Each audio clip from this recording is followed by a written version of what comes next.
My name is Zipporah Wanjiku Kamau, popularly known Mama Zipporah. This is my 58th year since I was born, and I am so happy because just as I'm aging, God is still bringing children at my desk. My name's Donna Mansfield and I'm here from Canada. I've been coming to Huruma Children's Home since 2004. This is my 6th time coming. I come on my holidays. I come because for me, I say to the kids, it's like coming home. This particular home started on July 1990, and it started because I was doing a feeding program. You see, remember I told you I was praying God for one child. But when I started in the slums of Ngong in a place called Madare. And while there, some children came and asked me, "Mom, we want to go to school, but where do you stay?" I thought that was not my problem. And I went and I made it aware to the social services department that there are 7 kids and they want to go to school and they don't have anybody. So when I went to them, I started a fight I could not finish, and everybody was against it. Even the donor agency which was helping me that time was against it. And what they did in 1989, they took away the project for me. They gave it to the Presbyterian Church in Ngong, and I was left with the 7 kids with nowhere to go in 1990. That is when I asked my husband to give me this land. This is our land, my son's inheritance. I asked my husband to give me the land so that I could come and practice what I felt was in my heart. And we came and built a mud house, nyumba ya matope, and I came with all the 7 kids because they had nowhere to go. I came with my 3 kids here, that is in July 15, and we started life as Huruma Children's Home. My name is Mary Nyarero. I came in Huruma in 2004 when I was in class 2, and currently I'm finishing my Form 4. In Huruma, I've learned so many things. When I came here, I never knew about God. I never knew anything to do with God. I knew nothing. But currently, I can say I know who is God. I can serve God well. And in Huruma, I've known how to socialize with the people, to stay with people. I've been taught how to depend on myself, not to be a problem to others. Also, Mama Zipporah has taught me how to survive.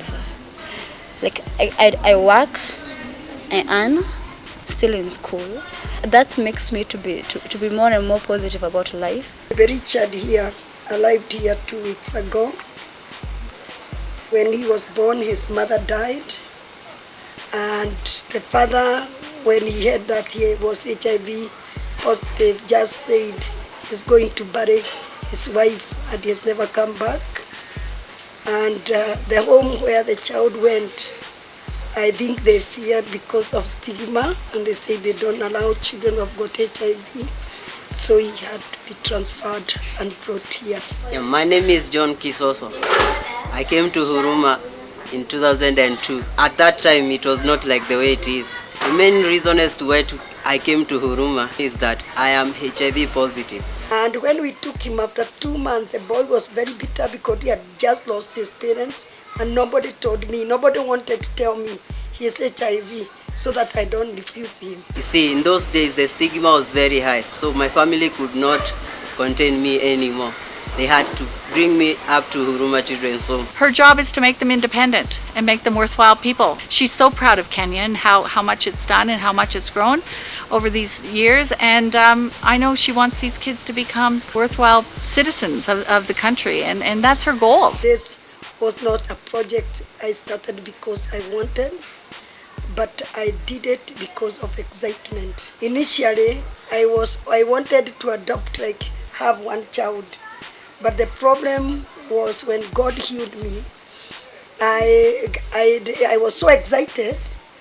So when I was telling him what I want, I raised a category of children. and God keeps bringing me children of all kinds. Hi, I'm Jacqueline Wanjiro. I came here in 2004, but they took me in the street of Nairobi after my mother died. When they brought me here, I was very happy because I got the opportunity to go to school. Because before that, I was not going to school, and I was given a future and a hope that I no longer take anything in the dustbin. Now I have a hope and a future. My name is David Dotieno. I joined the home in the year 2002 after finishing my grade 8 examinations, and I went through high school living in the home up to the time that I finished my high school, that is in 2005. Then I was a teacher in the school for around 2 to 3 years. After that I joined university. I did my undergraduate degree until 2011 when I graduated, and worked for a while. Now presently I'm doing my master's degree at Daystar University. Kids that come to Huruma, they don't come with happy stories. Those who have been rescued from marriage, though like a baby like Richard with HIV, right now we have got 23 of them who are HIV, and those who have been abused, critically abused sexually and physically, and also we've got those who just walk in, they have been rejected or they have been abandoned by somebody. And Mama was aware of that, and over the years she's been able to hire a counselor, and that the children are able to see either individually. The counselor also does life skills lessons where they learn about their changes in their body. The girls learn about menstruation, the boys learn about their puberty and the changes in their body, and it comes in a very thoughtful, kind way so that they get the information that they would never have received. This is a story which began a long time ago. When I was really young, I was 27, God came in Kenyatta Hospital and healed me from a heart disease. And when I was sure I was healed because I checked myself, I told God I would like to thank Him with a child who does not have anybody or a child who do not have food. And I did not know that I was starting what is today, Huruma Children's Home. When I came to Huruma, I was dying, but now I'm alive, and I thank God for it. My name is Sarah. I've come over from Devon in England to help Mama Zipporah in her wonderful orphanage at Huruma. I will use Jacqueline as my example, but she was abandoned at 5 and she lived on the streets in Nairobi until she was found and brought here. She's now 20.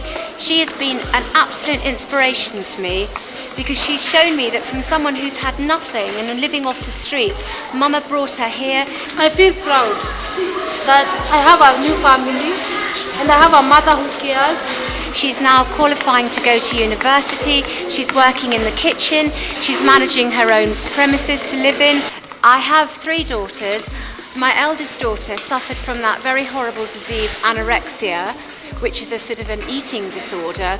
When you look in the mirror, you see somebody very fat, but in actual fact, you are very, very thin. And she refused to eat.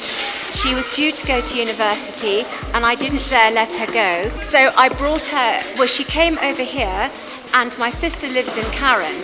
So Rosie brought her over here to Mama, and this was in 2002, and she spent 3 months here under Mama's care, living with the children. She didn't live as a volunteer, she lived with the children in their dormitories, and I will honestly, hand on heart, say I think it saved her life, because she suddenly realised that actually life wasn't too bad for her. There are people far worse off than her, and it totally saved her. Mama used to call her a walking skeleton because she was so thin. But she's now amazing. She's a barrister in London and England, and she's a huge success. We are so many here. I thank God for bringing us here as ladies. I thank God for the new dormitories because we are out of the old dormitories. The new dormitories, they are well equipped. They are better off. The toilets they're of Western. They are more civilized than the old ones. Also thank God for the sleepings. The sleeping, they are also, we are not congested here. We are more comfortable than before. I want to speak about our fundraising for our children who are going to college. Even if I educate them up to Form 4, if at all I have not taken them to college, I have not done anything. It is my pride as a mother to take every child to college so that they can be trained on what they are capable of doing, so that they can be able to merge into the community. And the colleges here are expensive, but not very expensive. And if at all, you just take, even if pay a half, I know the other half God will pay. So it is my prayer that one can help me. This year we have got 5 of them who are going to finish, but next year 14 of them will be joining colleges. So it is my prayer that you pray for me, that I will be able to raise the money, because it's a lot of money. The little I do here is so little for what they give me back. I would say every volunteer that comes here would say the very same thing. We get 1,000 times back than what we put in to coming here. So I hope everybody can come. I would like to thank Cornerstone so much for coming up in a great way and help me since my husband died. Thank you for being father and mother, sisters and brothers, aunties and uncles of my children.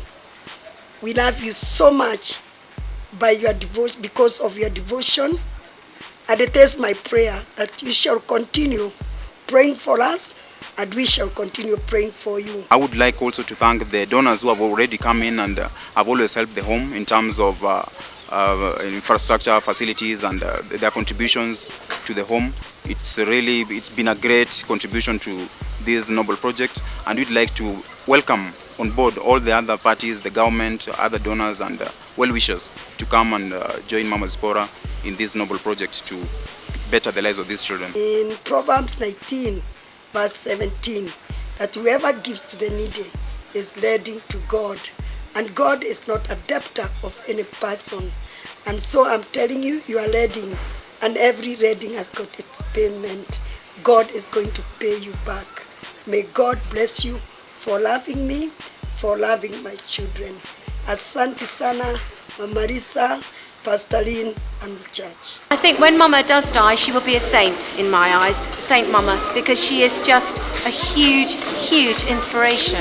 And all together, we shall stand and say, we have made it. God bless you.